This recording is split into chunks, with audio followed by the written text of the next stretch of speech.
Praise the lord. Good morning అండి. ఈ రోజు దేవుని పరిశుద్ధ వాక్యము కొరింథీయులకు రాసిన 2వ పత్రిక 3వ అధ్యాయం 16 నుండి 18 వచనాలు చదువుతున్నాను. వారి హృదయము ప్రభువు వైపునకు ఎప్పుడు తిరుగునో అప్పుడు ముసుగు తీసివేయబడును. ప్రభువే ఆత్మ. ప్రభువు యొక్క ఆత్మ ఎక్కడ ఉండునో అక్కడ స్వాతంత్ర్యము ఉండును.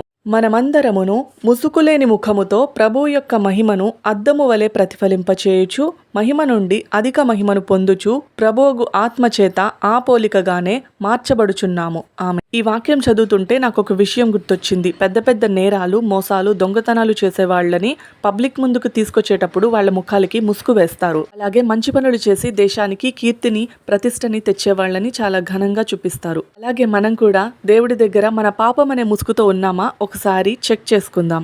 పాపం అనే ముసుగు లేనప్పుడు దేవుణ్ణి మనం ధైర్యంగా ఎదుర్కోగలం. ఆయన్ని ఎప్పుడు స్తుతించగలం. మనం కూడా దేవుని ఆజ్ఞ ప్రకారం జీవించినప్పుడు మన బ్రతుకు ద్వారా, మన జీవితం ద్వారా దేవుణ్ణి ప్రతిఫలింపచేయొచ్చు.